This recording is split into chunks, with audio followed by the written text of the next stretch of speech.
மனிதர்களை எச்சரிக்கும் திருமறை குர்ஆன். தலைப்பு ஏன் எதற்கு என்றால், இன்றைய முஸ்லிம் சமுதாயம் திருமறை குர்ஆன் என்பது இறந்தவர் அவருடைய வீட்டில் யாசின் ஓதணும், அல்லது யாராவது பயந்துவிட்டால் அவர்களுடைய கழுத்தில் குர்ஆனுடைய வசனங்கள் எழுதி தாயத்துகளாக தொங்க விடைகளில் பர்க்கத்து வேணும் என்பதற்காக உள்ளடக்கிய ஒரு இறை வேதமாக, இறுதி வேதமாக திருமறை குர்ஆனும் உங்களை எச்சரிப்பதற்காக நான் அனுப்பினேன் என்று அல்லாஹ் சொல்வது எச்சரிக்கின்றவென்றால், மனைவி என்ற விஷயத்திலையும் குழந்தைகள் விஷயத்தில் நீங்கள் எச்சரிக்கையாக இருந்து கொள்ளுங்கள். அஸ்ஸலாமு அலைக்கும் வரஹ்மத்துல்லாஹி வபரகாத்துஹு. எல்லாம் வல்ல அல்லாஹ்வின் அருளும் அன்பும் நபிகள் நாயகம் ஸல்லல்லாஹு அலைஹி வஸல்லம் அவர்கள் மீதும் அவர்களின் வழிகாட்டுதல்களை பின்பற்றி வாழ்ந்த சஹாபாக்கள், சஹாபிய பெண்மணிகள், குறிப்பாக அல்லாஹ் நம்மீது கடமையாக்கிய ஜுமா என்ற வணக்கத்தை நிறைவேற்றுவதற்காக இங்கு வந்திருக்கின்ற சகோதர சகோதரிகள், தாய்மார்கள், உங்கள் அனைவரும் மீதும் வல்ல ரஹ்மானின் அன்பும் அருளும் என்றென்றும் நிலவட்டுமாக என பிரார்த்தனை செய்தவனாக, மனிதர்களை எச்சரிக்கும் திருமறை குர்ஆன் என்ற தலைப்பை எனக்கு தந்திருக்கிறார்கள். இந்த தலைப்பு ஏன் எதற்கு என்றால், இன்றைய முஸ்லிம் சமுதாயம் திருமறை குர்ஆன் என்பது இறந்தவர்களுக்காக ஓதப்படுகின்ற அந்த ஒரு காரணத்திற்கு அல்லாஹ் இறக்கி வைத்திருக்கிறான் என்றும், ஒருவர் தன்னுடைய வீட்டை கட்டி அந்த வீட்டிற்குள் நுழைவதற்கு முன்னால் அங்கு சில மக்தப் மதரசா மாணவ மாணவிகளை அழைத்து அங்கு ஓதப்படுகின்ற நேரத்தில் திருக்குர்ஆன் இந்த சமூகத்திற்கு தேவைப்படுகிறது. அல்லது ஒருவர் தன்னுடைய வாழ்நாளில் தனக்கு ஏற்பட்டிருக்கின்ற சந்தோஷத்திற்காக வேண்டி வருடத்தில் இருமுறை ரமலான் அல்லது ஹஜ்ஜு பெருநாள் இது மாதிரியான தினங்களில் ஓதக்கூடியதற்காகத்தான் இந்த திருமறை என்பதை இந்த சமூகம் வாய்களால் சொல்லாவிட்டாலும் தங்களுடைய நடைமுறை வாழ்க்கையில் இதுதான் அவர்கள் நிரூபித்து கொண்டிருக்கிறார்கள். திருமறை குர்ஆன் என்பது இறந்தவர் அவருடைய வீட்டில் யாசின் ஓதணும், அல்லது யாராவது பயந்துவிட்டால் அவர்களுடைய கழுத்தில் குர்ஆனுடைய வசனங்கள் எழுதி தாயத்துகளாக தொங்கவிடணும், அல்லது தங்களுடைய கடைகளில் பர்க்கத்து வேணும் என்பதற்காக வேண்டி சில வசனங்களை, சில சூலாக்களை, குல் அல்லாஹு அஹத் நிறைய கடைகளில் பார்க்கலாம். குல் என்று பெருசாக இருக்கும், அதற்கு கீழே அல்லாஹு அஹத், அல்லாஹு ஸமத், லம் யலித், குல் அஊது பிரப்பின் நாஸ், குல் அஊது பில் ஃபலக், இது மாதிரியான குல் என்ற அந்த சூறாவை தங்களுடைய கடைகளில் மாட்டி வைக்கக்கூடிய சமூகமாகவும் இந்த சமூகம் இந்த திருமறை குர்ஆனுக்கும் இந்த சமுதாயத்திற்கும் உள்ள தொடர்பு இதுதான். மிகப்பெரிய தொடர்பு எப்போது ஏற்படும் என்றால், இது மாதிரியான ரமலான் நேரங்களில் அதை ஓதுபவர்களாகத்தான் இந்த சமூகம் இருக்கிறது. ஆனால் இந்த திருமறை குர்ஆன் எதற்காக, ஏன் என்றால், அல்லாஹ் அந்த திருமறை குர்ஆன் எதற்காக இந்த சமூகத்திற்கு தந்தானோ, இந்த உலகம் அழியப்படுகின்ற வரை மறுமை நாள் வரைக்கும் இறுதி வேதம் என்று சொல்லி அல்லாஹ் இந்த திருமறை கொடுத்தானே, இது எதற்காக, இதில் சொல்லப்பட்ட தகவல் யாருக்காக, இதில் ஏராளமான எச்சரிக்கைகள் குறித்து அல்லாஹ் பேசியிருக்கிறான், இந்த எச்சரிக்கைகள் எவருக்கு அல்லாஹ் தந்திருக்கிறான் என்பதை மறந்துவிட்டவர்களாக இன்றைக்கு முஸ்லிம் சமூகமாக நாம் வாழ்கின்றோம். அதற்காகத்தான் இந்த தலைப்பு, மனிதர்களை எச்சரிக்கும் திருமறை குர்ஆன். முதல்ல அல்லாஹ் அந்த எச்சரிக்கைகளை குறித்து அல்லாஹ் பேசுகிற பொழுது 7வது சூரா, சூரத்துல் அஅராஃப், அந்த 7வது சூராவினுடைய 2வது ஆயத் வசனத்தில் அல்லாஹ் சொல்கின்றான், லிதுன்திர பிஹி வதிக்ரா லில் முஃமினீன். இந்த குர்ஆன் நபிகள் பெருமானார் ஸல்லல்லாஹு அலைஹி வஸல்லம் அவர்களுக்கு இறக்கி அருளப்பட்டது என்று துவங்கப்படுகின்ற அந்த வசனத்தினுடைய இறுதியில் அல்லாஹ் சொல்கின்றான், லிதுன்திர பிஹி வதிக்ரா லில் முஃமினீன். இதன் மூலம் நீ எச்சரிக்கை செய்வதற்காகவும், இந்த குர்ஆனின் மூலம் இந்த சமுதாயத்திற்கு நீங்கள் எச்சரிக்கை செய்வதற்காகவும், இறை நம்பிக்கையாளர்களுக்கு அது அறிவுரையாகவும் அது அருளப்பட்டுள்ளது. திருமறை குர்ஆன் என்ன நோக்கத்திற்காக அல்லாஹ் இந்த சமூகத்திற்கு கொடுத்தானோ அந்த நோக்கத்தை அல்லாஹ் சொல்கிற பொழுது லிதுன்திர பிஹி, இந்த திருமறை குர்ஆன் வசனங்கள் மூலமாக இந்த சமுதாயத்தில் இருக்கக்கூடிய பல்வேறு விதமான மார்க்கத்திற்கு முரணான தகவல்களை, அவர்கள் செய்யக்கூடிய வேலைகளை, அவர்களிடத்தில் இருக்கக்கூடிய மூட பழக்க வழக்கங்களை இந்த திருக்குர்ஆனுடைய வசனத்தின் மூலமாக அவர்களுக்கு நீங்கள் எச்சரிக்கை செய்யுங்க. இதற்காகத்தான் இந்த திருமறை குர்ஆனை நான் இறக்கி அருளி இருக்கிறேன் என்று அல்லாஹ் சொல்கின்றான். அதே போல அல்லாஹ் இன்னொரு இடத்தில் சொல்கிற பொழுது, இன்றைக்கு அதிகப்படியான முஸ்லிம்களுடைய வீடுகளில் யாசின் என்று முன்னால் நான் சொன்னேன் இல்லை, இறந்தவர்களுடைய வீட்டில் அவர்களுடைய ஜனாசாவுக்கு அடி பக்கத்தில் உட்கார்ந்து கொண்டு யாசின் என்ற சூறாவை ஓதுவாங்க. அது அவருக்கு நன்மை சேர்க்கிறோம் என்ற பெயரில் ஓதுவாங்க. அந்த யாசின் எதற்காக? அந்த யாசின் சூறாவில் அல்லாஹ்வே சொல்கின்றான், எந்த யாசின் சூறாவை இறந்தவருடைய வீட்டில் நீங்கள் ஓதுகிறீர்களோ அந்த யாசின் சூறாவில் ஒரு வசனத்தில் அல்லாஹ் சொல்கின்றான், 36வது சூறாது சூரத்து யாசின், அதில் 70வது வசனத்தில் அல்லாஹ் சொல்கின்றான், லியுன்திர மன் கான ஹய்யா. இந்த திருமறை குர்ஆன் யாருக்கு என்றால் உயிருடன் இருப்பவர்களை எச்சரிப்பதற்காக இந்த திருமறை குர்ஆன். ஆனால் இன்றைக்கு சமுதாயத்தில் பெரிய பெரிய ஆலிம்கள் இருப்பாங்க, ஒன்றும் கண்டுக்காம இறந்தவர்கள் வீட்டில் யாசின் ஓதப்படக்கூடிய வழக்கம் இன்றளவும் உயிரோடு தான் இருக்கிறது. அவர்களும் எடுத்து சொல்ல மாட்டாங்க. ஆனால் அல்லாஹ் சொல்றான், யாசின் எதற்காக? உயிரோடு நாம் இருக்கிறோம் இல்லை, நடந்துக்கிட்டு பேசிக்கிட்டு சாப்பிட்டுக்கிட்டு நமக்கு தான் அல்லாஹ் சொல்கின்றான், லியுன்திர மன் கான ஹய்யா, உயிரோடு இருக்கக்கூடிய உங்களை எச்சரிப்பதற்காகத்தான் இந்த திருமறை குர்ஆன் என்று அல்லாஹ் சொல்கின்றான்.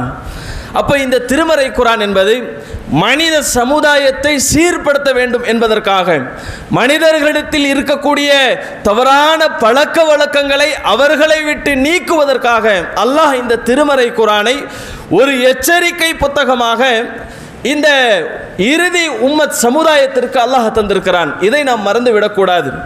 அதே நேரத்தில் எப்படி அல்லாஹ் தன்னுடைய திருமறை குர்ஆன் இந்த சமுதாயத்திற்கு அதன் மூலமாக எச்சரிக்கை செய்ய வேண்டும் என்று கொடுத்தானோ, அதே போல நபிமார்களையும் அல்லாஹ் அனுப்பி வைத்து இந்த சமுதாயத்திற்கு நீங்கள் எச்சரிக்கை செய்யணும், அதுதான் உங்களை அனுப்புவதற்கான நோக்கம் என்று அல்லாஹ் சொல்கின்றான்.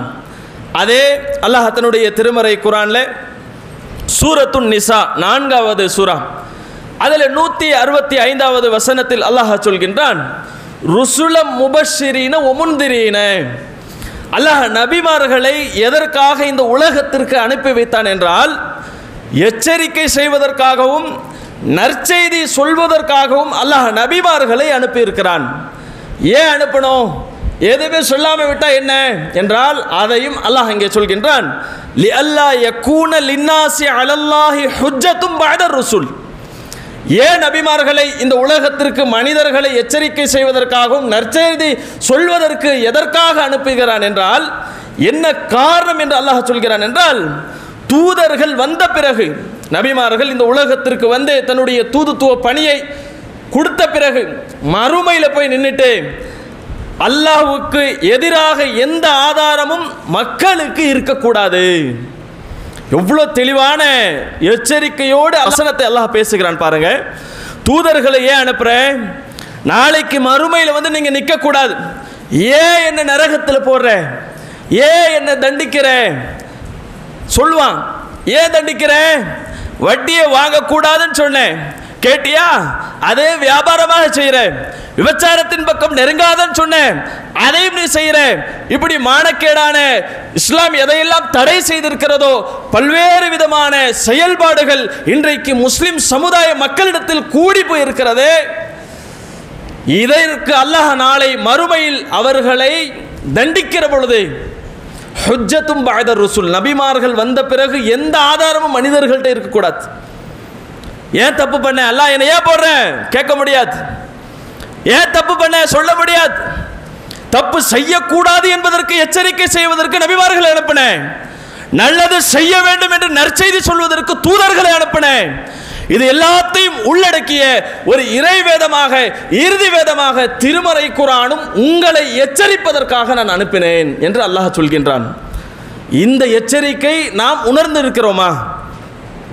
சாதாரண ஒரு செய்தித்தாளில் நாளைக்கு நம்மளுடைய பகுதியில் பவர் கட்டு என்ற செய்தி வருகிற பொழுது எல்லா போன்லையும் வாட்ஸ்அப்பில் வந்துடும். பாலக்கோட்டில் நாளைக்கு மின்சாரம் நிறுத்தம், நாளைக்கு பவர் கட்டு. அந்த செய்தி வந்த உடனே நாளைக்கு என்ன சமைக்க வேண்டுமோ, எதையெல்லாம் தேவைப்படுகிறதோ அனைத்தையும் பூர்த்தி செய்கிறோம், அலர்ட் ஆகிறோம். ஒரு எச்சரிக்கை செய்தி எதற்காக? நம்மை நாம் அந்த தவறுகளிலிருந்து வீழாமல் இருப்பதற்கும், அந்த எச்சரிக்கையினுடைய பின்னால் எதையெல்லாம் இருக்கிறதோ அந்த தவறுகளில் நாம் ஈடுபடாமல் இருப்பதற்கும். பவர் கட்டு, எதையெல்லாம் செய்யணும் செஞ்சுக்கோ. நாளைக்கு போய் ஃபோன் சார்ஜ் போன்ற முடியாது, நாளைக்கு போய் இதெல்லாம் சமையல் செய்ய முடியாது. ஏன்? பவர் இல்லை. அப்போ ஒரு சாதாரண ஒரு தகவல், நாளைக்கு உங்களுடைய பகுதியில் பவர் கட், மின் நிறுத்தப்படுகிறது இந்த பகுதிகளில், இந்த ஊரில் என்று சொல்கிற பொழுது நாம் எவ்வளோ விழிப்புணர்வு அடைகிறோம். அந்த விழிப்புணர்வு கூட அல்லாஹ்வுடைய வசனங்கள் சொல்லப்பட்ட எச்சரிக்கைகளுக்கு இன்றைக்கு சமூகத்தில் இல்லை.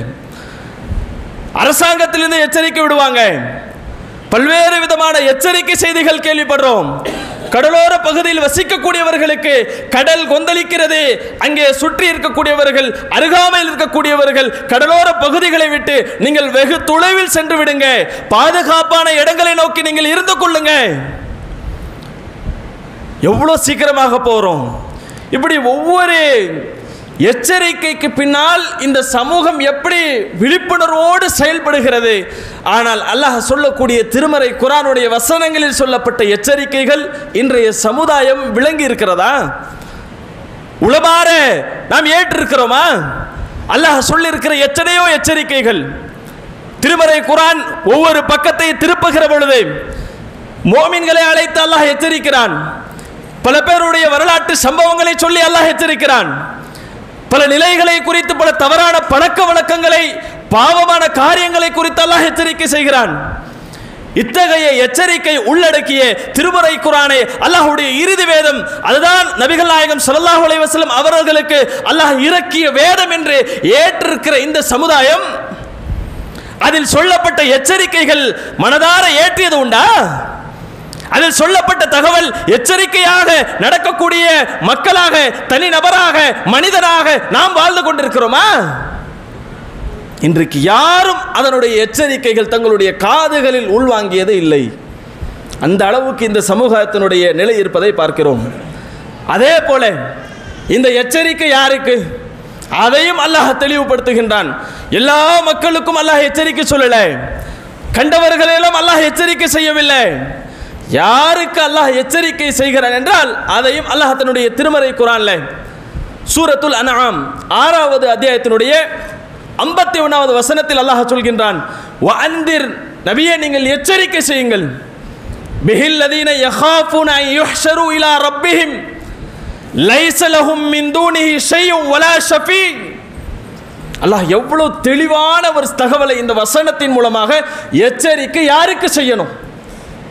யாருக்காக இந்த திருமறை குர்ஆனுடைய வசனங்களில் சொல்லப்பட்ட எச்சரிக்கை என்று அல்லாஹ் சொல்கிற பொழுது, தமது இறைவனிடம் ஒன்று திரட்டப்படுவதை அஞ்சுவோரை இதன் மூலம் நீங்கள் எச்சரிக்கை செய்யுங்கள், இதனால் அவர்கள் இறையச்சமுடையவர்களாக ஆவார்கள். யாருக்கு எச்சரிக்கை? அல்லாஹ்வை பற்றிய அச்சம் என் மனசுல இருக்குனா, நாளை மறுமையிலே இறைவனை தன்னந்தனியாக சந்திக்க போகிறேன் என்ற பயம் என்னுடைய மனதில் இருக்கும் என்றால், அந்த இறையச்சம் உண்மை என்றால், நான் செய்த நன்மைகளுக்கு பரிசாக, நான் செய்த பாவங்களுக்கு தண்டனையாக அல்லாஹ்விடத்தில் வாங்க போகிறேன், எனக்கு தரப்போகிறான் என்று யாரிடத்தில் அந்த உள்ளத்தில் இறையச்சம் இருக்கிறதோ, பயம் இருக்கிறதோ, அவர்களுக்கு இந்த குர்ஆனுடைய வசனங்கள் மூலமாக நீங்கள் எச்சரிக்கை செய்யுங்கள். அல்லாஹ் யாருக்கு சொல்றான்? மோமின்களுக்கு சொல்லுங்க, அல்லாஹ்வை நம்பியவர்களுக்கு சொல்லுங்க, மறுமை இருக்கு என்று சொல்லக்கூடியவர்களுக்கு செய்யுங்க. நாளை இந்த உலகம் அழிக்கப்பட்டு நான் மண்ணாக போய் இறைவனை மீண்டும் என்னுடைய உயிர் எழுப்பப்பட்டு இறைவனை சந்திக்க போகிறேன் என்ற நம்பிக்கையோடு இருக்கக்கூடிய இறை நம்பிக்கையாளர்களுக்கு இந்த குர்ஆனுடைய எச்சரிக்கைகள் நீங்கள் செய்யுங்க என்று அல்லாஹ் இந்த வசனத்தில் நமக்கு சுட்டி காட்டுகிறான். அது நபிகள் நாயகம் ஸல்லல்லாஹு அலைஹி வஸல்லம் செய்துவிட்டு சென்று விட்டார்கள். அந்த எச்சரிக்கை என்ன? அந்த எச்சரிக்கை நாம் உணர்ந்து விட்டோமா என்றால் இன்றளவும் உணராத சமுதாயமாகத்தான் இருக்கிறோம். அதில் முதல் விஷயம் எது என்றால், அல்லாஹ் தன்னுடைய திருமறை குர்ஆன்ல இந்த மார்க்கத்தை குறித்து ஒரு அழகான ஒரு எச்சரிக்கை நமக்கு செய்கிறான். எந்த அளவுக்கு என்றால், சூரத்துல் பக்ரா குர்ஆனுடைய 2வது சூரா, அந்த சூராவில் 159வது வசனம் ஆயத், அந்த அல்லாஹ் சொல்கின்றான், இன்னல்லதீன யக்துமூன மா அன்ஸல்னா மினல் பையினாத் வல் ஹுதா மின் பஅதி மா பையன்னாஹு லின்னாஸி ஃபில் கிதாப். அல்லாஹ் தன்னுடைய திருமறை குர்ஆன் இந்த வசனத்தில் சொல்கின்றான், நாம் அருளிய தெளிவான சான்றுகளையும் நேர்வழியும் வேதத்தில் மக்களுக்கு நாம் தெளிவாக்கிய பிறகு யார் இதை மறைக்கிறார்களோ, நல்லா கவனிங்க, அல்லாஹ் நமக்கு இந்த திருமறை குர்ஆன் மூலமாக, நபிகள் பெருமானார் ஸல்லல்லாஹு அலைஹி வஸல்லம் அவர்கள் மூலமாக இந்த ஏகத்துவத்தை, உண்மையான மார்க்கத்தை இந்த உலகத்திற்கு அறிமுகம் செய்த பிறகு, அதை தெரிந்து கொண்ட பிறகு, அல்லது ஆலிம்களாக அதை படித்து கொண்ட பிறகு, அல்லது மார்க்கம் இது என்று நம்மளுடைய மொழிகளில் தெரிந்து கொண்ட பிறகு, அத்தனை மக்களுக்கும் அல்லாஹ் சொல்கின்றான், அவர்கள் இந்த வேதத்தை மறைத்தார்கள் என்றால் அல்லாஹ் இங்கே ஒரு வாசகத்தை பயன்படுத்துகின்றான், உலாயிக யல்அனுஹுமுல்லாஹ், அவர்களுக்கு அல்லாஹ்வுடைய சாபம் இருக்கிறது. அல்லாஹ் சபிக்கிறான், லானத் என்று சொல்றோம் இல்ல உருதுல, நாசமா போன்று யார் சொல்றான்? நம்மை படைத்த ரப்புல் ஆலமீன் சொல்கின்றான், உலாயிக யல்அனுஹுமுல்லாஹ், அவர்கள் சாபத்திற்கு தகுதியானவர்கள், வயல்அனுஹுமுல் லாயினூன், சாபமிடுவதற்கு யார் உரிமைப்பட்டவர்களாக இருக்கிறார்களோ அவர்களும் அவர்களை சபிக்கிறார்கள். எவ்வளவு ஒரு மார்க்கத்தை அறிந்து கொண்ட பிறகு, இதுதான் நேரான வழி, இதுதான் உண்மை, இதுதான் சத்தியம், அல்லாஹும் அல்லாஹுடைய தூதர் சொன்னதான் மார்க்கம், திருமறை குர்ஆன் சொல்லக்கூடியதான் சட்டம், அல்லாஹுடைய தூதருடைய பொன்மொழிகள் சொல்லப்பட்ட பதிவுப்பட்ட செய்திகள் தான் நமக்கான வாழ்க்கை வழிமுறை. இதை தெரிந்து கொண்ட பிறகு யாரெல்லாம் மக்களுக்கு தெரியப்படுத்தாமல் மறைக்கிறார்களோ, அது நானாக இருந்தாலும், நீங்கள் அறிந்தவர்கள் நீங்களாக இருந்தாலும், அல்லது மார்க்க அறிஞர்கள் என்று பேசக்கூடியவர்கள் எவனாக இருந்தாலும், உலாயிக யல்அனுஹுமுல்லாஹ், இவர்களுக்கு அல்லாஹ்வுடைய சாபம் இருக்கிறது. வயல்அனுஹுமுல் லாயினூன், சபிப்பதற்கு தகுதியுடையவர்களுடைய சாபமும் இவர்கள் மேலே இருக்கிறது என்று அல்லாஹ் முதல் எச்சரிக்கையாக இந்த சமூகத்திற்கு உண்மையான உன்னதமான மார்க்கத்தை கொடுத்த பிறகு மக்களுக்கு எடுத்து சொல்லுங்க. ஃபஸ்தஅ பிமா துமர், அல்லாஹ்வுடைய தூதருக்கும் அல்லாஹ் இதை தான் சொல்கிறான், நபியே நான் உமக்கு என்ன கட்டளையிட்டனோ அதை எல்லாம் போட்டு உடைங்க. உடைக்கிற பொழுது சில பேருக்கு குத்த தான் செய்யும், சில பேருக்கு காயத்தை ஏற்படுத்தும், சில பேருக்கு கீறல் போடும், சில பேருக்கு வயிற்றுல குத்தும், உண்மைனா கசக்கத்தான் செய்யும். ஆனால் எந்த ஒரு நேரத்திலும் மார்க்கத்தை தெரிந்து கொண்ட பிறகு, ஊருக்காக, உறவினர்களுக்காக, மக்களுக்காக, நல்லதுக்காக, உலகத்தினுடைய ஆதாயத்திற்காக யாரெல்லாம் மறைக்கிறார்களோ அவர்களுக்கு தெரிந்து கொள்ளுங்கள், அல்லாஹ்வுடைய சாபம் இருக்கிறது. இந்த சாபத்திலிருந்து நீங்கள் தப்பிக்க வேண்டும் என்றால் அதற்கும் அல்லாஹ் வழிமுறை காட்டுகிறான். அதற்கு அதே அடுத்த வசனத்தில் 2வது சூரா 160வது வசனத்தில் சொல்கின்றான், இது மாதிரி மார்க்கத்தை மக்களுக்கு தெளிவாக எடுத்து சொல்லாமல் மறைத்து விட்டார்களோ, அத்தகைய பாவத்தை செய்தவர்கள், அல்லாஹ்வுடைய சாபத்திற்கு உள்ளானவர்கள், அவர்கள் இந்த சாபத்திலிருந்து வெளியே வர வேண்டும் என்றால் அல்லாஹ் அதற்கான ஒரு செய்தியை சொல்கின்றான். இல்லல்லதீன, சிலரை தவிர, யார் தாபு, அல்லாஹ்விடத்தில் பாவ மன்னிப்பு கேட்கணும். அல்லாஹ் நான் தப்பு பண்ணிட்டேன், மக்களுக்கு நல்லது, குர்ஆன் இதுதான் சொல்கிறது, ஹதீஸ் இதுதான் பேசுகிறது, இதுதான் நபிகளாருடைய வாழ்க்கை வழிமுறை, இதுதான் அல்லாஹ்வுடைய தூதர் சொல்லிவிட்டு போனார்கள் என்று சொல்வதை நான் மறைத்து விட்டேன், அல்லாஹ் உன்னிடத்தில் இப்போது நான் பாவ மன்னிப்பு கேட்கிறேன் என்று மன்னிப்பு கேட்கணும். அதற்கு அடுத்து வஅஸ்லஹு, தன்னை சீர்திருத்திக் கொள்ள வேண்டும். நான் தவறில் இருந்தேன், நான் தப்பானதை மக்களுக்கு போதனை செஞ்சேன், மார்க்கம் இல்லாததை மக்களுக்கு மார்க்கம் என்று சொன்னேன், குர்ஆனையும் ஹதீஸையும் இல்லாதது இதுதான் இஸ்லாம் என்று மக்களிடத்தில் பிரச்சாரம் செய்தேன் என்று செய்தவர்கள் முதல்ல அவர்கள் அல்லாஹ்விடத்தில் பாவ மன்னிப்பு தௌபாவை கேட்டு தன்னையே சீர்படுத்திக் கொள்ள வேண்டும் என்று சொல்லிவிட்டு அல்லாஹ் சொல்கின்றான், வபையனு,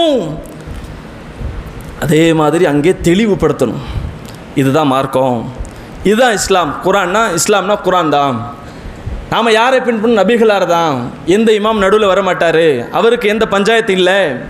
யார் சொல்லணும்? மார்க்கத்தை தெரிந்து கொண்டவர்கள், தெரிந்து கொண்ட பிறகு, அல்லாஹ் உங்களுக்கு சத்தியத்தை அருளிய பிறகு நீங்கள் மறைத்தீர்கள் என்றால் அல்லாஹ்வுடைய சாபத்திற்கு சமமானவர்கள், அல்லாஹ்வுடைய சாபத்திற்கு நீங்கள் தகுதியானவர்கள். அப்பேற்பட்ட தகுதியிலிருந்து நீங்கள் மாற வேண்டும் என்றால் முதல்ல அல்லாஹ்விடத்தில் பாவ மன்னிப்பு கேட்கணும். அதற்கு பிறகு தன்னை சீர்படுத்தி கொள்ளணும். அதற்கு பிறகு மக்களிடத்தில் தெளிவாக எடுத்துரைக்கணும். இவர்களுக்குத்தான் அல்லாஹ் என்ன செய்கிறான்? தன்னுடைய சாபத்திலிருந்து விதிவிலக்கு அளிக்கின்றான். இது எல்லா ஆலிம்களுக்கும் பொருந்தும். சத்தியத்தை சொல்லாமல் மறைக்கக்கூடிய அத்தனை அயோக்கியர்களுக்கும் இது பொருந்தும். இது அல்லாஹ்வுடைய எச்சரிக்கை. இந்த எச்சரிக்கை இந்த சமுதாயத்தில் உள்ளவர்கள் உணர்ந்தது உண்டா? யாருக்காக திருப்திப்படுத்துகிறோம்? யாருக்காக மார்க்கத்தை சொல்கிறோம்? கொஞ்சம் கூட இறையச்சம் இல்லாத ஒரு நிலையில் எதை வேண்டுமானாலும் சட்டமாக்கு, எதை மக்கள் சொன்னாலும் ஏற்றுக்கொள். அதற்காகத்தான் இன்றைக்கு இந்த சமுதாயம் மார்க்கத்தை அறிந்து கொள்ளாமல் ஒரு தவறான பாதை நோக்கி மிகப்பெரிய ஒரு பெரும் கூட்டம் இன்றைக்கு இருப்பதற்கு காரணம் அல்லாஹ்வுடைய எச்சரிக்கைகளை அந்த சமுதாய மக்களிடத்திலே தெளிவான முறையில் எடுத்து சொல்லாதனுடைய விளைவு இன்றைக்கு இந்த சமூகத்தில் நம்ம பார்க்குறோம். இது ஒரு எச்சரிக்கை. இரண்டாவதாக, நபிகள் பெருமானார் ஸல்லல்லாஹு அலைஹி வஸல்லம் அவர்கள் நமக்கு அழகான பல செய்திகள் மூலமாக சொல்கிறாங்க. இரண்டாவது, அல்லாஹ்வும் தன்னுடைய திருமறை குர்ஆனில் பேசுகிற பொழுது மனைவி விஷயத்திலும் குழந்தைகள் விஷயத்திலும் நீங்கள் ஃபஹ்தருஹு எச்சரிக்கையாக இருந்து கொள்ளுங்க. இரண்டாவது எச்சரிக்கை என்னவென்றால், மனைவி என்ற விஷயத்திலையும் குழந்தைகள் விஷயத்தில் நீங்கள் எச்சரிக்கையாக இருந்து கொள்ளுங்கள். சூரத்து தகாபுன், குர்ஆனுடைய 64வது சூரா, அதில் 14-15வது வசனத்தை எடுத்து பாருங்கள். அல்லாஹ் சொல்கின்றான், யா ஐயுஹல்லதீன ஆமனு, இறை நம்பிக்கை கொண்ட மக்களே, இன்ன மின் அஸ்வாஜிக்கும் வ ஔலாதிக்கும் அதுவா, உங்களுடைய மனைவிமார்களிலிருந்தும் பிள்ளைகளிலிருந்தும் உங்களுக்கு எதிரியாக இருக்கிறார்கள். ஃபஹ்தரு, எனவே அந்த எதிரிகளிலிருந்து நீங்கள் எச்சரிக்கையாக இருந்து கொள்ளுங்க. நமக்கு ஆச்சரியமாக இருக்கு, மனைவி எதிரியா, குழந்தை எதிரியா? ஆம், அல்லாஹ் சொல்கின்றான், எதிரிதான். ஏன்? இன்றைக்கு அதிகம் பாசம் நேசத்திற்கு தகுதியானவர் மனைவி என்கின்றோம், தாய் தகப்பனாரை விட. இன்றைக்கு சமுதாயம் அப்படிதான். அந்த மனைவிக்காக வேண்டி மார்க்கத்தை விட்டு வரம்பு மீறக்கூடியவர்கள் ஏராளம் இந்த சமுதாயத்தில். அல்லாஹ் ஒரு சட்டத்தை சொல்லியிருப்பான். ஒரு திருமறை குர்ஆனின் மூலமாக திருமணத்தினுடைய சட்டத்தை அல்லாஹ் சொல்லியிருப்பான். வரம்பு மீறி நடத்தப்படுகின்ற திருமணங்களில் மனைவிமார்களுடைய கூட்டம் இன்றைக்கு இருக்கா இல்லையா? அப்போ யார் கண்டிக்கிறது? அன்பு அங்கே தடுக்கிறது, பாசம் அங்கே உங்களுக்கு தடைக்கல்லாக இருக்கிறது. அல்லாஹ் இதை தான் சொல்கின்றான். நீங்கள் மார்க்க விஷயத்தில் உங்களுடைய மனைவிகளும் உங்களுடைய குழந்தைகளும் உங்களுக்கு எதிரியாக இருக்காங்க. அந்த எதிரிகளிடத்தில் ஃபஹ்தரு, எச்சரிக்கையா இருங்க. உலக விஷயத்திலும் சரி, மார்க்கம் தெரியாதனால பல்வேறு விதமான தீமைகளில் பங்காளியாக இருக்கிறாங்க. உங்களுடைய பிள்ளைகள் உங்களுக்கு எதிராக இருக்கிறாங்க. நீங்கள் ஏகத்துவ கொள்கையை முழக்கமிட்டு அதற்காக உங்களுடைய உயிரை தியாகம் செய்யக்கூடிய ஒரு நிலையில் இருந்தாலும் உங்களுக்கு எதிரியாக உங்களுடைய குழந்தைகள் இன்றைக்கு இருக்கிறாங்க. அந்த குழந்தைகள் விஷயத்தில் ஜாக்கிரதையாக இருக்கிறீங்களா? குழந்தை வளர்க்கிறோம், பாசம் நேசம் எல்லாத்தையும் கொட்டி குட்டிச்சோராக்குறோம். அல்லாஹ் அந்த விஷயத்தில் சொல்கின்றான், உங்களுடைய மனைவி உங்களுக்கு எதிரி, உங்களுடைய குழந்தை உங்களுக்கு எதிரி. எப்போ? அல்லாஹ்வுடைய சட்டமா, மனைவியுடைய சொல்லா, குழந்தையுடைய பாசமா, அல்லாஹ்வுடைய சட்டமா என்று வருகிற பொழுது இன்றைக்கு அநேகமானவர்கள் மார்க்கத்தை அறிந்து வைத்திருந்தாலும் சத்தியத்தை புரிந்து வைத்திருந்தாலும் மனைவிக்காக என்று சொல்லி மார்க்கத்தை விட்டு தடம் புரளக்கூடிய ஏராளமானவர்கள் இன்றைக்கு சமூகத்தில் வாழ்றாங்க. அவர்களுக்கு அல்லாஹ் எச்சரிக்கிறான்.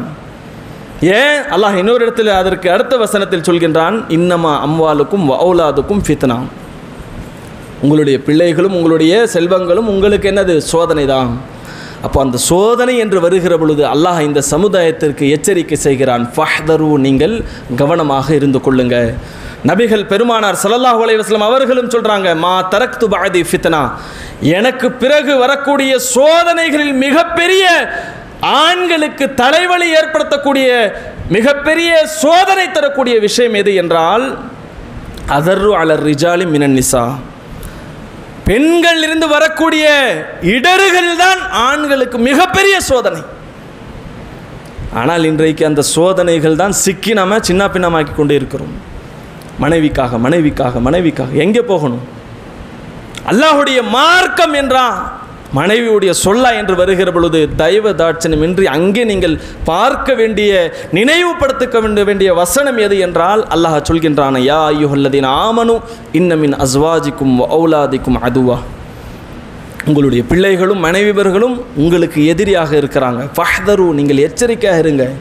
இந்த வசனத்தை மீண்டும் மீண்டும் நாம் நினைவுபடுத்திக் கொள்ளணும். ஏன்னா இன்றைக்கு பல்வேறு விதமான தவறுகள், மார்க்கத்திற்கு முரணான நிகழ்ச்சிகளில் சர்வசாதாரணமாக தயக்கம் இல்லாமல், கொஞ்சம் கூட கூச்ச நாச்சம் இல்லாமல், இரையச்சம் இல்லாமல் பல்வேறு விழாக்களில் இன்றைக்கு பல நிகழ்ச்சிகளில் நாம் பங்கேற்பதற்கு காரணம் அவங்கள இருக்கிறாங்க. இது தடுத்தது உண்டா? இந்த எச்சரிக்கை இந்த சமுதாயம் உணர்ந்தது உண்டா? அப்போ திருமறை குர்ஆன் நமக்கு என்ன ஒரு மாற்றத்தை ஏற்படுத்த இருக்கிறது? அந்த எச்சரிக்கை எந்த அளவுக்கு நாம் ஏற்றிருக்கிறோம்? இறுதியாக அல்லாஹ் ஏராளமான எச்சரிக்கைகள், அது குறித்து பேசக்கூடிய வேண்டிய ஒரு தலைப்பு இது. இன்னொரு விஷயத்தில் அல்லாஹ் சொல்கின்றான், யா அய்யுஹல்லதீன ஆமனு லா துல்ஹிக்கும் அம்வாலுக்கும் வலா அவுலாதுக்கும் அன் திக்ரில்லாஹ்.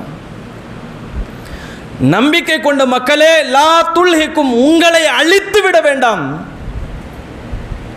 உங்களை திசை திருப்பி விட வேண்டாம். அம்வாலுக்கும் அவுலாதுக்கும், இந்த பணங்களிலும் பிள்ளைகள் விஷயத்தில், லா துல்ஹிக்கும் அம்வாலுக்கும் வலா அவுலாதுக்கும் அன் திக்ரில்லாஹ், அல்லாஹ்வை நினைவு கூறுவதை விட்டு உங்களுடைய பிள்ளைகள் விஷயத்தில் உங்களுடைய பொருளாதாரத்தை உங்களை அழித்து விட வேண்டாம். இன்றைக்கு அதான் நடந்துட்டு இருக்கு. உலகத்திற்காக வாழணும், பொருளாதாரம் சம்பாதிக்கும், யாரும் எந்த ஒரு அளவு சொல்லலை. எவ்வளோ வேண்டுமானாலும் நமக்காக தேவை நம்ம தேடிக்கொள்ளலாம். ஆனால் அல்லாஹ் அங்கே என்ன வார்த்தையை பயன்படுத்துகிறான் என்றால், இந்த தேடலில் அன் திக்ரில்லா, அல்லாஹ்வை மறந்து விட்டவர்களாக உங்களை நீங்கள் அழித்து விட வேண்டாம். இன்றைக்கு தொழுகை விடுவதற்கு மிக முக்கிய காரணம், ஏன் அரஜான் வயிற்றுக்காக வேண்டி, ஏன் பொழப்புக்காக வேண்டி, ஏன் உலக வாழ்க்கைக்காக வேண்டி பல தீமைகள் செய்வதற்கும், தொழுகைகள் வணக்க வழிபாடுகள் ஈடுபடாமல் போவதற்கு மிக முக்கிய காரணம் இன்றைக்கு பொருளாதாரம். குடும்பத்தை காப்பாற்றணும், மனைவியை காப்பாற்றணும், பிள்ளைகளை வளர்க்கணும், அவர்களை படிப்பு, இதே தான் எல்லாம் இன்றைக்கு சமுதாயத்தில் சொல்லக்கூடிய ஒரு செய்தி. அல்லாஹ் இதை தான் சொல்கின்றான், லா துல்ஹிக்கும், உங்களை நாசப்படுத்தி கொள்ளாதீங்க. உலகத்துக்காக போகிறேன், பொருளாதாரத்தை தேடுங்க, ஆனால் அன் திக்ரில், அல்லாஹ்வை நினைவு கூறுவதை விட்டு, அல்லாஹ்வை வணங்குவதை விட்டு அந்த பொருளாதாரம் உங்களுக்கு பெரிதல்ல. ஏன்னா நாளைக்கு அதுதான் உங்களுக்கு எதிராக வந்து நிற்கும். இந்த தொழுகை விடுவதனால் நாளைக்கு சொர்க்கவாசிகள் நரகவாசிகள்கிட்ட கேட்பாங்களே, மா சலக்கக்கும் ஃபி சகர், ஏப்பா சகர் என்ற நரகத்தில் வந்த? முஸ்லிமா தானே வாழ்ந்தேன், மோமினா தானே இருந்தேன், ஏகத்துவத்தில் தானே இருந்தேன், அல்லாஹ் ஒருவன் தான் என்று சொல்லிக் கொண்டிருந்தாய், ஏன் சகர் என்ற நரகத்திற்கு வந்தேன்? அவங்க சொல்லுவாங்க, காலு லம் நகும் மினல் முஸல்லீன், உலகத்தில் நாங்கள் தொழாதவர்களாக இருந்தோம். இன்றைக்கு பல பேருடைய நிலை, யாருக்கும் தொழுகை பற்றி தெரியாதவன் இல்லை, எல்லாருக்கும் தெரியும். 5 நேர தொழுகை பற்றி தெரியும், தொழுகை விட்டால் என்ன தண்டனை என்று தெரியும். இன்றைக்கு தொழுகை விட்ட ஒரு நிலை இன்றைக்கு பார்க்கிறோம். எவ்வளோ பெரிய ஒரு கொடுமை இது. அதை தான் அல்லாஹ் இங்கே சொன்ன, அல்லாஹ்வை நினைவு கூறுவதை விட்டு உங்களுடைய பொருளாதாரம் உங்களுக்கு பெருசல்ல. ஏன் நாளை மறுமை சந்திக்க போறீங்க, மௌத்திற்கு அதற்கு இடையில. இப்போ இன்றைக்கு இந்த சமுதாயம் உலகத்தினுடைய தேடலுக்காக அல்லாஹ்வை மறந்துவிட்ட ஒரு நிலை. இதையும் அல்லாஹ் எச்சரிக்கிறான். இந்த எச்சரிக்கை உணர்ந்தவர்கள் எத்தனை பேர்? ஏன்னா இந்த தொழுகை தான் அத்தனைக்கும், ஒரு மனிதனை பக்குவப்படுத்துவதற்கும், அவனை சீர்படுத்துவதற்கும், தீமைகளிலிருந்து தடுப்பதற்கும் இந்த தொழுகை தான். அல்லாஹ் சொல்கின்றான், இந்த ஸலாத், இந்த தொழுகை, தன்ஹா அனில் ஃபஹ்ஷாஇ வல் முன்கர், மானக்கேடான வெட்கக்கேடான காரியங்கள் என்று உங்களை தடுக்கக்கூடியதாக அஸ்ஸலா, இந்த தொழுகை இருக்கிறது. இந்த தொழுகை தான் இன்றைக்கு இந்த சமுதாயத்தில் நம்மிடத்தில் இல்லை. மற்றவர்கள் எச்சரிக்கையை கேட்டார்களோ இல்லையோ, நாம் இந்த எச்சரிக்கை எந்த அளவுக்கு உணர்ந்து வைத்திருக்கிறோம்? ஏன்னா இந்த உலகத்தினுடைய வாழ்க்கை முடிவுக்கு பிறகு நம்முடைய நிலை என்ன என்பதை அல்லாஹ் சொல்கின்றான். வஹும் யஸ்தரிகூன், அங்கே அவர்கள் கதறுவார்கள், கூச்சமிடுவார்கள். ரப்பனா அஹ்ரிஜ்னா நஅமல் சாலிஹன் கைரல்லதி குன்னா நஅமல். தொழாதவர்கள், நான் தானே தொழுகிறேன், எனக்காக தானே பேசக்கூடியவர்கள், அந்த நினைவில் தன்னுடைய மனசில் வைக்கக்கூடியவர்கள், என்னுடைய நன்மை எனக்கு தானே என்று பேசக்கூடியவர்கள் அத்தனை பேர் அல்லாஹ் சொல்கின்றான் வஹும் யஸ்தரிகூன். தொழாம நன்மை செய்யாம இந்த உலகத்தில் மூழ்கியவர்கள் நாளைக்கு மறுமையில் அல்லாஹ்விடத்தில் வஹும் யஸ்தரிகூன், அவர்கள் கதறுவார்கள். எதற்காக தெரியுமா? ரப்பனா அக்ரிஜ்னா நஅமல் ஸாலிஹா கைரல்லதி குன்னா நஅமல். இறைவா, உலகத்தில் வாழ்ந்தோம், வாழும் பொழுது நன்மை செய்யல, தீமையை தான் செஞ்சோம், அந்த தீமைக்கு பகரமாக மீண்டும் ஒரு வாய்ப்பு கொடு, இந்த நரகத்திலிருந்து எங்களை வெளியேற்றி உலகத்திற்கு அனுப்பி வைத்து விடு, நாங்கள் நன்மை மட்டும் செய்வோம் என்று சொல்வார்கள். அல்லாஹ் கேட்கிறான், கொஞ்சம் கவனமாக கேளுங்க. அப்படி மனிதன் கதறுகிற பொழுது அல்லாஹ் சொல்கின்றான், அவலம் நுஅம்மிருக்கும் மா யததக்கரு ஃபீஹி மன் ததக்கர். மனிதன் பதற்றத்தில் கதறுவானா, லா நரகத்திலிருந்து வெளியேற்றி விடு, நான் தொழல, நான் நோன்பு வைக்கல, ஹஜ் செய்யல, தான தர்மம் செய்யல, நற்காரியங்கள் எதுவுமே செய்யல, எல்லாம் தீமை தான் செஞ்சேன், இப்பொழுது எனக்கு ஒரு வாய்ப்பு கொடுத்து இந்த நரகத்திலிருந்து என்னை நீ வெளியேற்றி விட்டால் குன்னா நஅமல், நாங்கள் நற்காரியம் செய்வோம். மனிதன் அல்லாஹ்விடத்தில் கதறுகிற பொழுது அல்லாஹ் சொல்கின்றான், அவலம் நுஅம்மிருக்கும் மா யததக்கரு ஃபீஹி மன் ததக்கர். சிந்திப்பதற்கு சிந்திப்பவர்கள் சிந்திக்கும் அளவிற்கு உங்களுக்கு நாம் வாழ்நாள் நீட்டவில்லையா? ஒரு நாளா, 2 நாளா, 10 வயதா, 20 வயதா, 30 வயதா, 40 வயதா, 50, 60, 70, 70 வயதை கடந்து விட்ட பிறகும் கூட நீங்கள் படிப்பினை பெறவில்லை என்றால் அல்லாஹ் இந்த கேள்வி தான் நமக்கு கேட்பான். அவலம் நுஅம்மிருக்கும் மா யததக்கரு ஃபீஹி மன் ததக்கர். சிந்திப்பதற்கு உங்களுக்கு நான் வாழ்நாள் கொடுக்கலையா? அவலம் நுஅம்மிருக்கும், உங்களுக்கு நீட்டினால் தரவில்லையா உங்களுடைய உமர்களை, வாழ்நாளை? யாருக்கு பேசுவாள்லாட்ட? அதுக்கு தான் இந்த உலக வாழ்க்கை, அதுக்கு தான் இந்த குர்ஆன், அதற்காகத்தான் நபிமார்கள் வந்தார்கள். இந்த குர்ஆன் லியுன்திர மன் கான ஹய்யா, உயிரோடு இருக்கக்கூடிய மனிதர்களுக்கு தான் எச்சரிக்கை, தவிர செத்த பிணங்களுக்கு கிடையாது. அப்போ இந்த எச்சரிக்கை எந்த அளவுக்கு நாம் உணர்ந்து வைத்திருக்கிறோம்? அல்லாஹ் மீண்டும் அங்கே பதிவு செய்கிறான், வஜாஅக்கும் நதீர். எச்சரிக்கை செய்பவர்கள் வரலையா? தூதர்கள் வரலையா? தூதர்களும் வந்தாங்க, திருமறை குர்ஆனும் வந்தது, இன்றளவும் இருக்கிறது. ஆனால் அது படித்து எச்சரிக்கை பெறுபவர்கள் இங்கே யாருமே இல்லை. அதனால் தான் இன்றைக்கு தொழுகையில் பின்தங்கியவர்களாக. ஃபஜருடைய நன்மை தெரியாதா? ஃபஜருடைய சிறப்புகளும் அந்தஸ்தும் முக்கியத்துவம் தெரியாதா? தெரியும். ஆனால் அந்த எச்சரிக்கை நம்மளுடைய செவியை இன்னும் தட்டலை. கதவு தட்டுற மாதிரி, அலாரம் அடிக்கிற மாதிரி இன்னும். ஏன்? அல்லாஹ்வுடைய இறையச்சம் இல்லை, அவ்வளோதான். இறையச்சம் இருந்தால் அப்படியே ஓடி ஆடி இங்கே வந்து நிற்போம். அல்லாஹ்வுடைய எச்சரிக்கை ஒவ்வொன்றும் கேளுங்க. ஃபமாலி ஸாலிமீன மின் நஸீர், அநியாயக்காரர்களுக்கு அந்த நாளில் உதவி செய்பவர்கள் யாரும் இல்லை. இது சூரத்துல் ஃபாத்திர் 35வது சூறாவில் 37வது வசனத்தில் அல்லாஹ் சொல்கின்றான். ஆக எல்லாம் அல்ல அல்லாஹ்வின் நல்லடியார்களே, குர்ஆனில் சொல்லப்பட்ட எச்சரிக்கைகள் உயிரோடு இருக்கக்கூடியவர்களையும் அல்லாஹ்வை நம்பியவர்களையும் மறுமையும் நம்பி வாழுகின்ற மோமின்களுக்கு, இறை நம்பிக்கையாளர்களுக்கு என்பதை உணர்ந்தவர்களாக, அந்த எச்சரிக்கையோடு வாழக்கூடிய நன்மக்களாக வல்ல ரஹ்மான் உங்களுக்கும் எனக்கும் அருள் புரிவானாக. அஸ்ஸலாமு அலைக்கும் வரஹ்மத்துல்லாஹ்.